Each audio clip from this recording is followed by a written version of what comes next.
welcome back to my channel. I am doing both a podcast episode and a YouTube video. So for those of you listening to the podcast, welcome back to Journey of a Fearless Female. As always, I'm your host, Paola Rosser. And for those of you watching on my YouTube channel, thank you for coming back. Today, we are going to talk about breaking out of the program. And a lot of you are probably thinking, I'm in a program, or what's going on? What program are you talking about? Well, all of us are running on a program, and the program was downloaded into our computer, which is our brain, from the ages of 0 to 7, and it's there in our subconscious, and it's running us 90% of the time. But I'm going to talk about the program that we have been given since we started school. We have all been given the same program. Go to school, get good grades, go to college, get your college degree, get a job, and stay at that job until retirement. And they will take care of you. And then after your retirement, you can collect all of your 401k money and you could live your happy little life, right? Well, the reason why I wanted to do this episode is because I recently had one of my clients call me, and I asked her for permission to share her story simply because I feel like a lot of us can learn from her story. So she recently took a leave from her job because she was experiencing a lot of anxiety. She works in the medical field, and obviously with everything going on with, I don't even want to say the word, but with everything, because, we're always being censored now. So with everything going on in the medical world, she was having a lot of anxiety, having to go to work. I mean, I can only imagine what kind of environment that became after 2020 hit. Right? And so she was experiencing a lot of anxiety, a lot of depression, a lot of panic, and she had to take a disability leave. Plus, she also had a baby in the time. So during that time, she was suffering from postpartum depression, and she had to take some time off, okay? She took the time off and realized that most of her depression and anxiety came from work. It was stressful. It was causing her to bite her nails. It was causing her to have massive headaches. It was causing her to just have like unhealthy behaviors. And she took those 2 months off and she felt amazing, right? She felt great. She was like living a nice, calm life, being at home with her 2 children and just loving life, right? But then her 2 months were up, and it was time to go back to work. And the thought of going back to work caused her so much anxiety. Even walking into work on her first day, she was already, coworkers were already coming up to her and giving her all of the office gossip and what's going on in this medical floor, and so did this, and so. And before you knew it, she hadn't even gotten to her desk, and she was already piled on with all this negative and toxic energy from her coworkers. Not that they meant it. They weren't trying to like hurt her intentionally, but you know how it is when you're working in an environment that's very high stress, high pressure, and there's so much going on. Emotions are running through the roof, and she could feel what her coworkers were feeling, because that's just the way it works when people need to be responsible for the energy they bring into the room. And regardless of whether or not you're trying to hold it back, your energy is like leaping out of your body, especially in a high pressure environment. And so she ended up, taking the day and calling me. And she's like, well, it was a great thing because she ended up she went back to work on the wrong day. And her boss said, actually, you're not supposed to be here till tomorrow. So she called me and she's like, I have the day off. The kids are off with, their babysitter. And I just wanted to tell you, like, I don't know what to do. I am stuck. I feel like I have to be at this job because I need to make money and I need to pay the bills and I need to help my husband with, everything. And as I sat there and I listened to her, all I kept thinking, that's the program. That's the program. That's the program. She even said, maybe I should go back and get my college degree to do something else. I can't do anything else because I have to get my college degree. That's how much we've been programmed. We've been so, uh, you know, just programmed to believe that only a higher education can make us money. Only if we have a degree can we make six figures. We've been so programmed that we have to go to college in order for someone to value us as an employee or as a visionary, as a thinker, as anybody. But that is actually not the case. There are so many people out there that don't have a college degree that make millions of dollars, billions. I know there are so many people out there that never step one foot on a college campus and have made millions of dollars and have created companies and have created legacies for their family. But we have been so programmed to believe that the only way to success, the only way to have certainty in our life is to have a college degree and to have a job with a company that gives you maximum benefits. And trust me, I believed the same thing. For a long time, I believed that was the only way. I believed that in order for me to be successful in life, in order for me to get the things that I want in life, in order for me to have certainty, I have to go to school after high school. I have to get that college degree. I have to work for a corporate company that is going to give me maximum benefits. But in reality, if you sit back and dissect what corporate is really like, it's like a prison. You are expected to be there either from 8 to 5 or 9 to 6. You're only allowed a 1-hour lunch. You are reprimanded if you are late, either from, maybe you got in a car accident, maybe there was traffic, maybe your kid needed to go to the dentist, or maybe your kid, spilled milk on himself in the car on the way to dropping him off, and now you have to go back. I mean, you are reprimanded if you miss 5 minutes of work because of some, life problem. You're also reprimanded if you take more than a 1-hour lunch.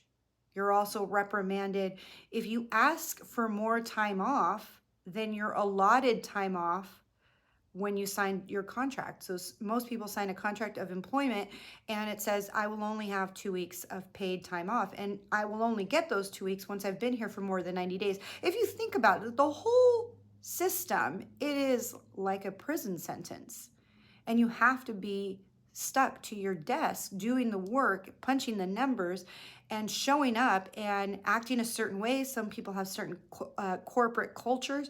Some people have certain dress codes. I remember I used to work for a bank, and you had to wear a 3-piece suit. If you were wearing pants, you had to wear 2 pieces on top.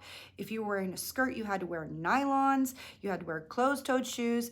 It was very strategic, and just that was the rules. There was no breaking them. If you broke them, if you came to work with one just plain t-shirt and pants, you had to go back home because you weren't wearing 3 pieces. So, and don't get me wrong, there are some great companies out there where you can work a job in corporate where they give you all the bells and whistles. They can give you free food. I know that if you work for Facebook or Google, they give you like free food, and there's like a campus gym and whatever. They have all these amazing perks. There's a lot of companies that have gone to this other place where they're giving their employees an amazing work environment, but there's still a majority of corporate America that you are basically treated like a prisoner. And you have to come in and you have to work the hours to get the money in order to work for the weekend. I just saw the funniest video on TikTok where this guy says, do you have like the blues? Well, why don't you work for the weekend where you could just spend the 48 hours trying to do as much as you can to get ready for the next 5 days of work? And that's basically how it feels when you're working for someone.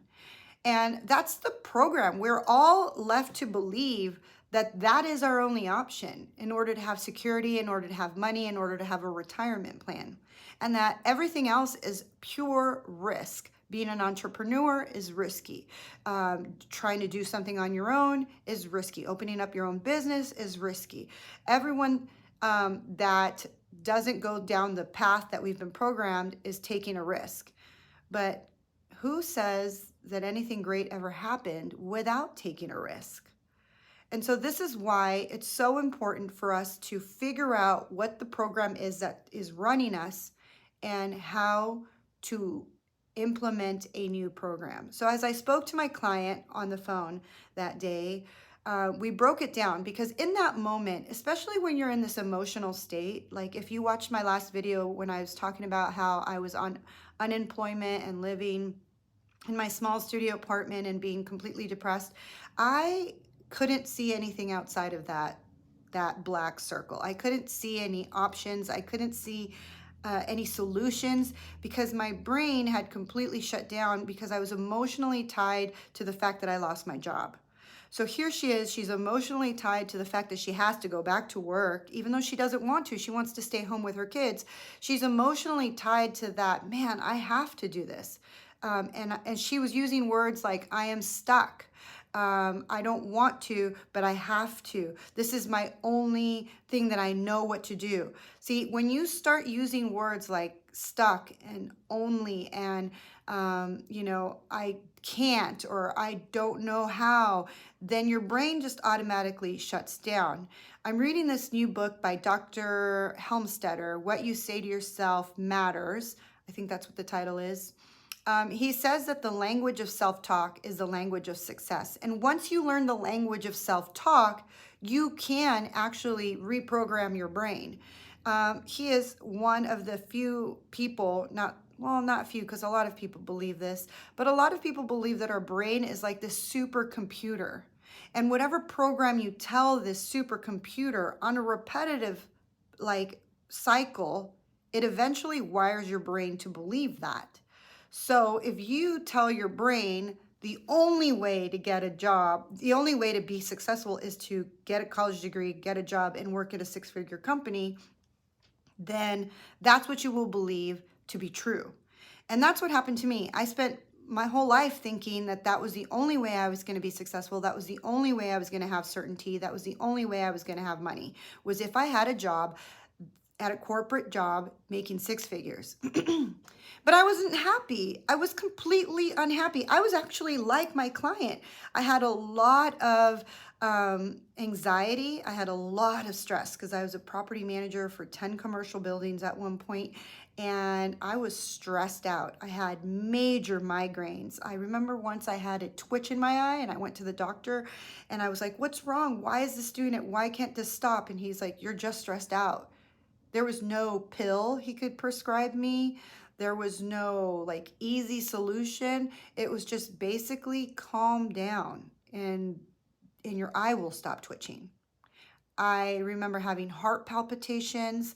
I had my skin broke out. I had hives. I couldn't figure out. I thought it was my lotion. I thought it was my laundry detergent, but it was just stress and anxiety and panic due to working for someone else, doing something that I didn't love. I was simply doing it so that I could pay my bills. And I was in this perpetual state of being broke because I had gone to college and I had this looming student loan. And that's what's happening to a lot of people. They're going to college thinking that that's the solution. They rack up these college loans and then they're stuck with these huge anchors tied to their ankles and not being able to swim up and breathe. And they're drowning in debt. And it's not just student loans. They end up opening up credit cards and line of credits and buying homes, and now they're house poor. And they believe that their job is going to be there for the rest of their life and everything's going to be fine until something like an economic collapse hits. Like for me, I never thought that I was going to lose my job. And then here, 2008, 2009, there was an economic collapse. And now nobody believed that we would ever shut down the country. And then what happened? 2020 happened and everything got shut down and people were now working from home. See, we believe that our jobs will be there forever. But in reality, you are just an employee. You are just a number to them.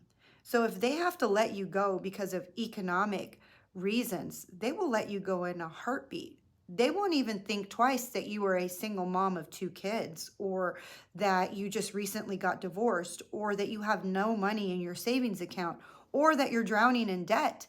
They don't care. They don't see you as a human being. They see you as a number. So that's where the program really doesn't work in our favor. And that's where, like, we need to start realizing that that program is old news and that we really need to break out of it and figure out ways to bring in income in other ways.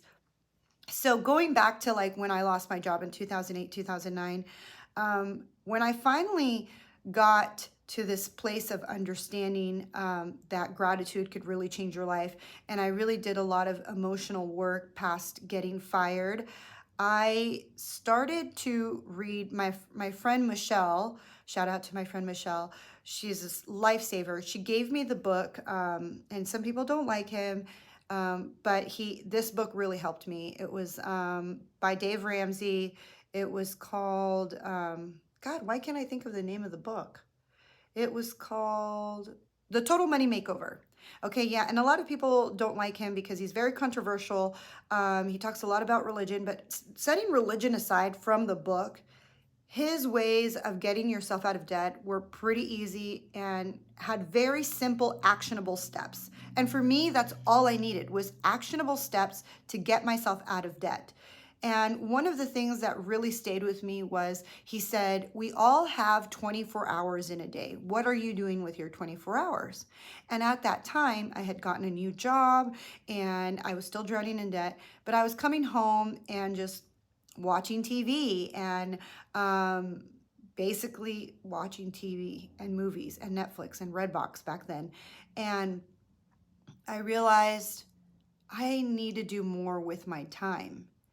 And even though I had a regular 9 to 5 job working as a property manager, I signed up to do Uber. I signed up for catering companies. I signed up for babysitting and walking dogs. I signed up to clean houses. I even sold hot dogs at the Anaheim Stadium.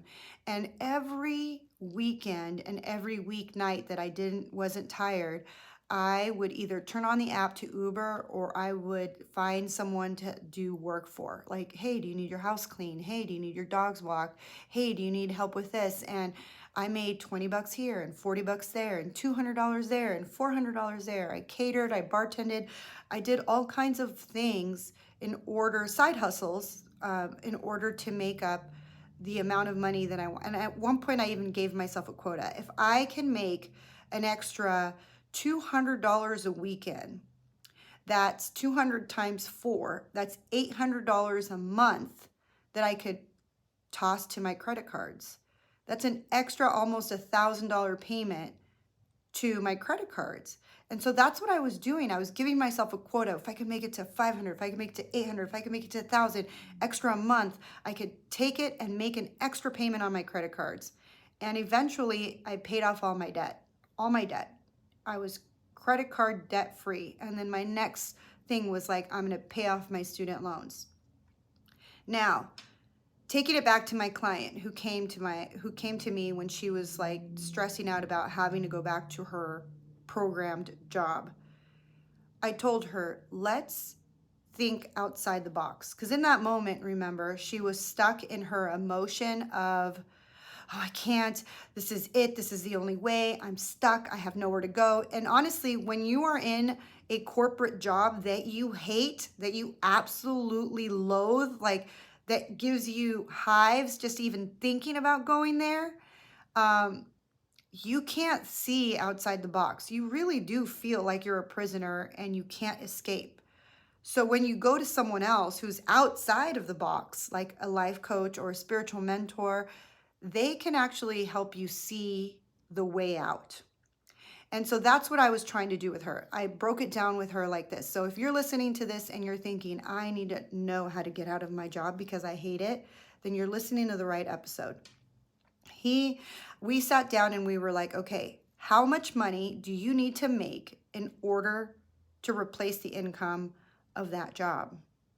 And like, let's just do for an example, she was like $1,000. Okay, $1,000. We just need to make $1,000. And when you think about it, we are in the best time of our life. We really are. Everybody thinks that, there's only one way to make money, but there's so many ways to make money. And right now we're in this amazing time where people are actually sharing how they make money on all sorts of mediums: Facebook, Instagram, TikTok, LinkedIn, YouTube. Everybody on YouTube is sharing how they're making money. And if you just went on Facebook or TikTok or Google or YouTube and said how to make money from home, you will find a gamut of ways to make money from home. There are different ways that some cost money to start. Some you could start with $5. Here are some examples that I have personally have seen on TikTok and YouTube and Instagram, and I'm like, wow, why didn't I think of that? For example, this one guy, he buys couches for $100 on Facebook Marketplace. He brings them home, he cleans them up, he puts them in his living room with really nice pillows, and the carpet's all like nice and vacuumed, so it's staged perfectly. And then he flips them and sells them for $300 on Facebook Marketplace, already making a $200 profit. There's also ways for you to transcribe videos, captions. People are hiring people to caption videos. There are people who want you to read their book so that they could place their book on Audible if you speak English. There are some websites that just want you to translate. I mean, there are so many ways for you to do things online and from home and on your own time. My friend who started her company, The Very Best Cookie, she's making cookies, and her company, she just wanted to do something. She was just on the news the other day on Channel 5, and all she did was start with an idea of like, I just want to sell cookies, and it became this empire. So anything can start anywhere, and you can create a business from home doing something that you love and that you're passionate about, and you can also make money from it. So when you start to see that there are different options out there, that there's more than one way to make money, and that it doesn't have to be at this painful job that you hate, your eyes start to open up to all the possibilities that are out there. And that's all I want to do with this video and this episode, is to give you that opening of the mind. Because when you're running in that program, you're just running like a robot. Think of yourself like you've been programmed, this is the robot, someone press play, and you're just stuck in this loop. But when you hire a coach or a spiritual mentor, they can help you get out of the part that's emotional, because you're emotionally tied to your problem, and like clear the lens so that you can find solutions to break out of that program. And so as I'm sitting there talking to my client, I gave her so many ideas. I even like looked up all these TikToks. You could even just go to TikTok and do #SideHustle, and all these videos of people telling you how they're making money online, selling NFTs, selling stuff on Etsy or Facebook Marketplace or Shopify store. People are making money and creating businesses online more than ever before. And just because someone else is doing cookies, that doesn't mean you can't do cookies. Just because someone is doing t-shirts, that doesn't mean you can't be doing t-shirts. Find your niche. Find the things that make you like inspire you and make you happy. Do you know that there's this one girl who is making the little like clips? They're like little animated clips that you put on your Crocs. Yeah, your Crocs sandals. They have little holes in the front of them, and people decorate them, especially people in the medical field. They decorate them with like little animated things, like pictures of turtles and suns and moons and flowers. And this one girl, all she does is buy them from, internationally, and like marks up the price 30 to 50% and sells them on her Etsy. It is that simple to create a business. You could sell stickers. You could sell, salt and pepper shakers. You can start a business. You could even just start a YouTube channel. People are making money with their YouTube videos. What What a concept. Seriously, there are so many ways to find the solution to getting out of your job that you hate. And if you are